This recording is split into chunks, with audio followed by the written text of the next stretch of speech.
आज मी आपल्यासोबत खमंग, खुसखुशीत आणि टेस्टी अशा थालीपीठ आणि थालीपीठाच्या भाजणीची रेसिपी शेअर करणार आहे. थंडीचे दिवस चालू आहेत आणि यामध्ये जर हे गरम-गरम थालीपीठ तुम्ही खाल्लात ना, जबरदस्त टेस्टी लागतं. सकाळी नाश्त्यासाठी हे तुम्ही बनवू शकता, मुलांच्या टिफिनमध्ये देऊ शकता. खूपच जबरदस्त टेस्टी लागतं. तर त्यासाठी आधी आपण भाजणी बनवून घेऊया थालीपीठाची. तर त्यासाठी काय करायचं आहे, एक परात घ्यायची आहे, पूर्वतयारी करून घ्यायची आपल्याला. त्यानंतर यावरती असं कॉटनचा कपडा ठेवायचा, जाड ठेवायचा बरं का, कारण आपण जी भाजणी बनवणार आहोत ना, ती डायरेक्ट परातीमध्ये घालायची नाही. तर आपण साहित्य बघूया. तर 300 ग्राम घेतलेली आहे ज्वारी, 2 कप तात. त्यानंतर 300 ग्राम तांदूळ घेतलेले आहेत, कपाने मापला तर 2 कप. कप आणि वजनी दोन्ही मी प्रमाण सांगणार आहे. 300 ग्रामच आपण घेतलेली आहे ते बाजरी. थंडीमध्ये पौष्टिक असेल तर नक्की ट्राय करा. त्यानंतर इथे मी 3 मिक्स डाळी घेतलेल्या आहे, 100-100 ग्राम वजनाने, 300 ग्राम आणि 2 कप. डाळी तुमच्याकडे ज्या असतील ना त्या तुम्ही घालू शकता. डाळी नक्की घाला. त्यानंतर इथे पाव किलो घेतलेला आहे गहू, कपाने 1.5 कप. सोबतच आपण बाकीचंही साहित्य मापून घेऊया. तर इथे मी 150 ग्राम चणे घेतलेले आहेत. अख्खे चणे होते माझ्याकडे, 1.5 कप, किंवा तुम्ही चण्याची डाळही वापरू शकता. 100 ग्राम आणि 1 कप आपण इथे चवळी घेतलेली आहे वजनाने, 100 ग्राम 1 कप. सोबतच 100 ग्राम उडदाची डाळ घेतलेली आहे, कपाने 1 कप. दोन्ही प्रमाण मी डिस्क्रिप्शन बॉक्समध्ये देणार आहे. 100 ग्राम मी इथे मटकी घेतलेली आहे.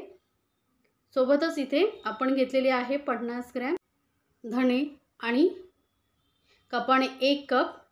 धणे नक्की घाला. धणे, जिरं खूप टेस्टी लागतं या थालीपीठाच्या भाजीमध्ये. 20 ग्राम घेतलेलं आहे जिरं. बस आता एवढंच साहित्य. मी हे एक घरातली आपली जी डाळीची आमटीची वाटी असते त्याने मापून घेतलेलं आहे. तर इथे ही वाटी सर्वांच्या घरात असते. तर आधी आपण धान्य भाजायला घेऊया. तर जाडबुडाची कढई घ्यायची बरं का. तिथे मी लोखंडी कढई घेतलेली आहे. त्यामध्ये आपण हे धान्य 1 बाय 1 भाजून घेणार आहोत, कारण सर्व धान्याला भाजण्यासाठी वेगवेगळा टाईम लागतो. तर तांदूळ एकदम मीडियम गॅसवरती भाजायचं बघा.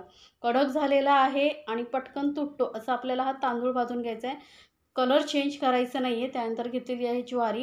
हे सगळं धान्य आपल्याला यासाठी भाजून घ्यायचं आहे की यामध्ये जो ओलसरपणा असतो ना, तो निघून जायला पाहिजे. त्यामुळेच आपली जी भाजणी आहे जास्त दिवस टिकते. तर ज्वारी ही बघा थोडासा हलकासा कलर येईपर्यंत भाजून घेतलेला आहे. आता घेतलेली आहे बाजरी.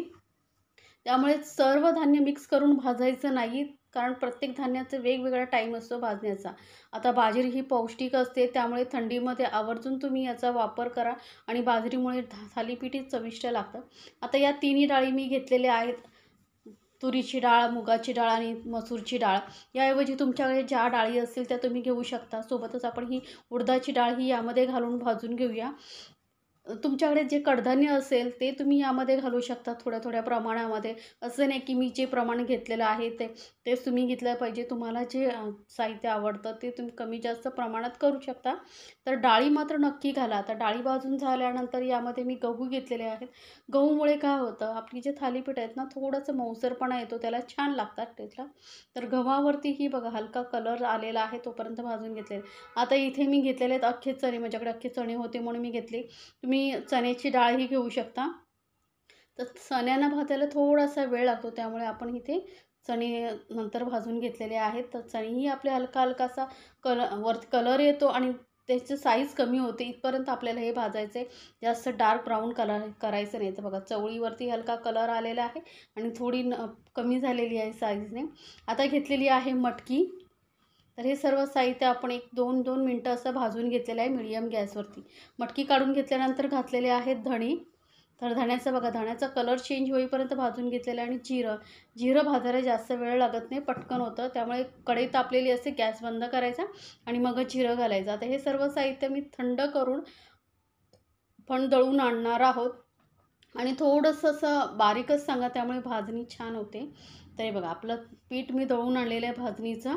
मस्त बारीक असं दळून आणलेलं आहे बघा. जास्त जाडसर ठेवायचं नाही, नाहीतर ना ते थापताना थालीपीठ व्यवस्थित थापली जात नाही. थोडं बारीकच दळून आणायचं. तर हे आपलं भाजणीचं पीठ आपलं तयार झालेलं आहे. हे 4 ते 5 महिने तुमचं थालीपीठाची भाजणी आरामात टिकते. त्यामुळेच आपण जे सर्व साहित्य चांगले व्यवस्थित भाजून घेतलेलं आहे. आता इथे मी 4 कप घेतलेले आहे भाजणीचं पीठ. या कपानेच मापून घेतलेलं आहे.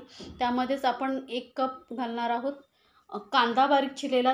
4 कप तांदळाच्या भाजणीच्या पिठासाठी. तर 3 ते 4 हिरव्या मिरच्या मी घालते, बारीक चिरून घालायचे किंवा तुम्ही पेस्ट करूनही घालू शकता. सोबतच घालायची एक कोथिंबीर. तर कोथिंबीर ना थोडी खूप जास्त प्रमाणात घाला, त्यामुळे ना थालीपीठाला चव खूप छान येते. कुठल्याही प्रकारचं तुम्ही थालीपीठ बनवा, त्यामध्ये कोथिंबीर जरा जास्तच घाला किंवा कोथिंबीरऐवजी तुम्ही मेथीही घालू शकता. एक मोठा चमचा भरून मी सफेद तीळ घालते. जास्त मसाले आपण यामध्ये घालणार नाही आहोत. पाव चमचा एवढी हळद घालते. हलकासा कलर येतो ना येलोइश, त्यामुळे थालीपीठ दिसायला सुंदर दिसतं. आणि आता घालूया चवीनुसार मीठ. आता हे सर्व साहित्य आपल्याला छान असं मिक्स करून घ्यायचं आहे. तुम्ही यामध्ये ना थालीपीठाची भाजणी एकदा तुमची तयार झाली ना, की तुम्ही वेगवेगळे प्रकारे तुम्ही यामध्ये थालीपीठं बनवू शकता. जसं मी आज कोथिंबीर घातलेली आहे, मेथीची बनवू शकता, मिक्स भाज्या किसून घालू शकता. जसं गाजर आहे, कोबी आहे. तुम्हाला ज्या भाज्या आवडतात त्या यामध्ये तुम्ही घालू शकता. छान लागते. फक्त तुमचं भाजणीचं प्रमाण परफेक्ट असलं पाहिजे.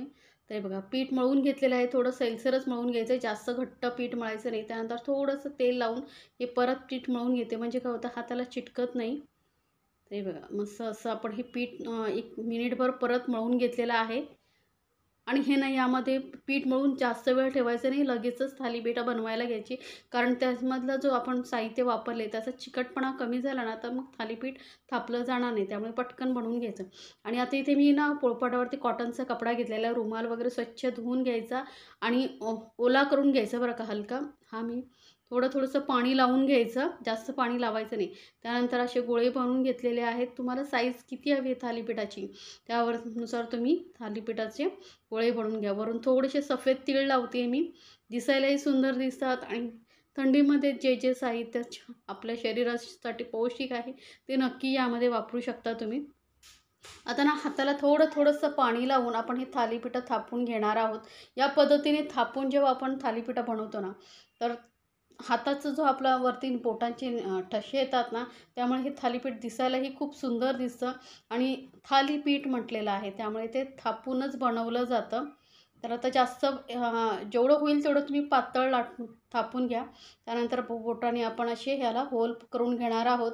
तुम्हाला आता 3, 4 जसे होल बनवायचे तसे बनवू शकता. आणि लगेचच असा रुमाल उचलायचा आणि तव्यावरती थोडंसं तेल घालायचं. व्यवस्थित तेल पसरवून घ्यायचं आणि हे जो रुमाल आपण वापरलेला आहे थालीपीठ थापण्यासाठी, त्या रुमालासहित थालीपीठ उचलायचं आहे आणि डायरेक्ट याला तव्यावरती घालायचं आहे या पद्धतीने. आणि अलगद सोडून घ्यायचं आहे बघा. लगेच निघतं, जास्त वेळ लागत नाही. आणि थोडंसं सर्व होलांमधून आपण जे होल बनवले आहेत त्यामध्ये तेल घालायचं, म्हणजे थालीपीठ व्यवस्थित शेकलं जातं. साईडनेही थोडंसं तेल लावायचं, साईडनं थोडं तेल सोडा.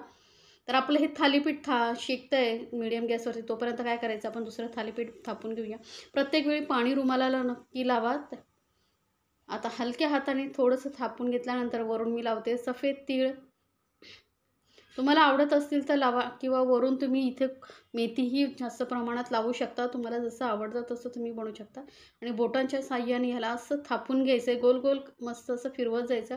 आपोआप थापलं जातं. आणि हाताला ना थोडंसं पाणी लावायचं, जास्त पाणी लावायचं नाही. थोडंसं पाणी लावल्यामुळे काय होतं, आपल्याला थालीपीठ थापायला सोपं पडतं. तर हे आपलं थालीपीठ चेक करूया. मस्त कलर आलेला आहे बघा. अजून थोडंसं डार्क कलर येईपर्यंतही तुम्ही शेकू शकता. तर गॅस मिडियम केलेला आहे आणि परत आपलं हे थालीपीठ थापून घेऊया. तर याला मस्त असं पातळ थापून घ्यायचं बरं का, जास्त जाड ठेवायचं नाही, नाही तर काय होतं व्यवस्थित शेकलं जाणार नाही, खाताना कच्चं लागेल. हे बघा मस्त असं पातळ असं मी शेकून घेतलेलं आहे. याला आपण होल करून घेऊया. असं होल करून घ्यायचे आहेत 4.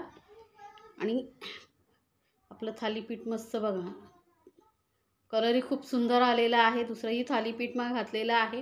आणि असंच आपण ही थालीपीठं गरमागरम अशी शेकून घेऊया. खूप छान लागतात गरमागरम ही थालीपीठं ना. तुम्ही चटणी किंवा अशीच ती खालात ना, मस्त जबरदस्त टेस्टी लागतात. तरी या पद्धतीने मी ही सर्व थालीपीठं जी आहेत बनवून घेते. तर बघू शकता थालीपीठ जेव्हा आपण तव्यावरती टाकतो ना, ते अलगद सुटतं. त्याला जास्त काही मेहनत करायची गरज नाही आहे. आणि नक्की बनवा आणि मला कमेंट्समध्ये सांगायला विसरू नका बरं का, ही थालीपीठाची रेसिपी तुम्हाला कशी वाटली. अशा छान रेसिपीसाठी आपल्या चॅनलला सबस्क्राईबही करायला विसरू नका. सोबतच बेल आयकॉनवरती नक्की क्लिक करा, म्हणजे काय होईल, माझ्या नवीन रेसिपीची जी नोटिफिकेशन आहे ना ती तुमच्यापर्यंत लगेचच पोहोचेल. तर हे बघा मस्त असा कलर थोडासा डार्क येईपर्यंत आपण हे थालीपीठ शेकून घेणार आहोत. जसं जसं तवा गरम होतो तसं थालीपीठांना कलर खूप सुंदर येतो. पण मीडियम गॅसवरतीच तापवून घ्या. थालीपीठं शेकून घ्या आणि गरमागरम ही थालीपीठं एन्जॉय करा. चटणी दही बरोबर ही अप्रतिम लागतात. तुम्हालाही नक्की आवडतील आणि मला कमेंट्समध्ये सांगायला विसरू नका तुम्ही ही रेसिपी कशी वाटली, तुम्हाला ही रेसिपी कशी वाटली, तुम्ही ही रेसिपी कुठल्या कुठल्या भागातून बघताय तेही मला सांगायला विसरू नका बरं का.